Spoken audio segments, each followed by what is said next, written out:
So in this episode of Viral Rewind, we're going to look at the MORPHINE-DOS virus. Now this is a polymorphic stealth virus that will reside in memory when we run it. And we're going to look at the second one in the list there, which is Morphine number 2. There's 3 different variants of it. This is the one we're going to be looking at. So I run it, and it gives me a printout that it's a sacrificial goat file, along with its size.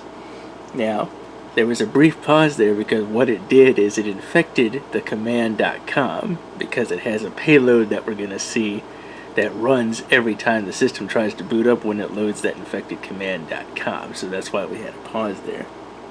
So, Morphine is now loaded into memory, so any .com or .exe files that we run from here on are going to be infected. The other thing, of course, as I said, is that it's both stealthy and polymorphic. So let me go into our temp DOS directory and look at something like sys.com. We see it's 11,472. If we run sys and look back at it again, it's still the same size, and you can also see that our overall bytes free didn't decrease. Again, it's got polymorphic and stealth capabilities in there, so it has infected it, but it's not being shown. Let's try looking at, let's see, what exe files in this directory can I choose from. Let's do xcopy. Well, we know what xcopy size is, so I'll just run it. Look again. And again, still no change in the size of the file or the bytes free, so it's keeping its file size increase well hidden from the user, but it has infected those 2 files, that xcopy executable and that sys.com file. So let's go ahead and do a couple more. Format, draw in, graphics, print, and let's see what else. And this function. Oh. Anyway, so we got some files infected. Now the payload occurs whenever the date is the 10th of August, so we just missed its actual payload date by a few days here. So let me change this to the 10th. And now let's try running one of those infected files. And we get religious vomit.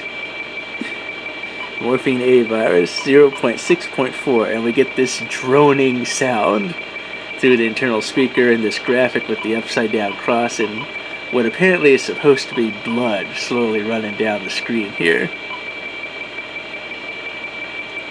And this whole graphic payload and droning sound continues on continuously until you power the system off. There's no CTRL-ALT-DEL restart here. It has disabled that.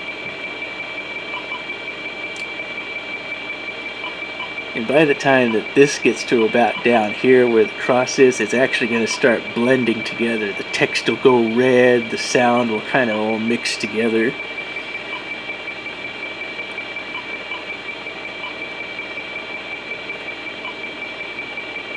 Just let the payload run here.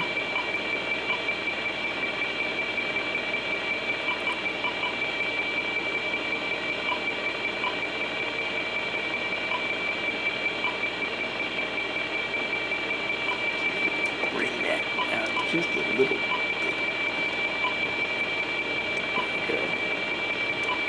That's too far.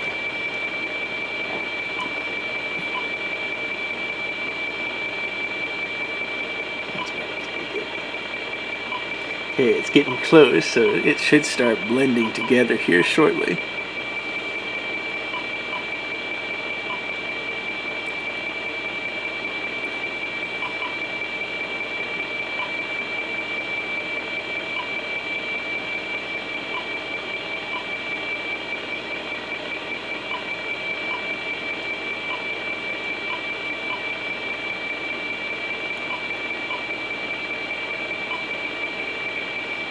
Yeah, there it goes. It's starting to blend. You can see how the text is going red and the audio is starting to get more rapid. And now it's all stuck together.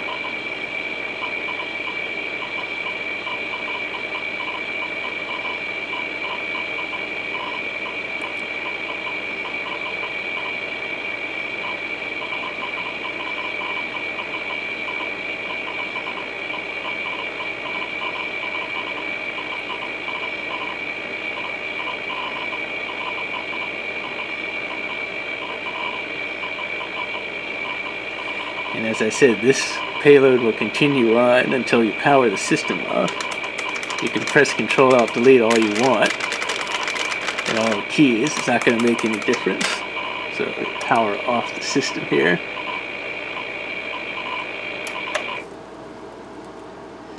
And come back on. And as I said, one of the very first things the Morphine virus did was infect command.com. So as long as the date is August 10th and you start your computer up, as soon as that infected command.com file loads, that morphine payload is going to start right back up.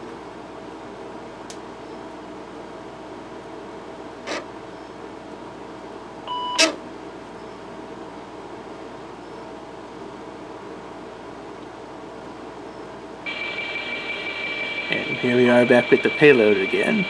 So that's pretty much going to be it for the Morphine-DOS virus.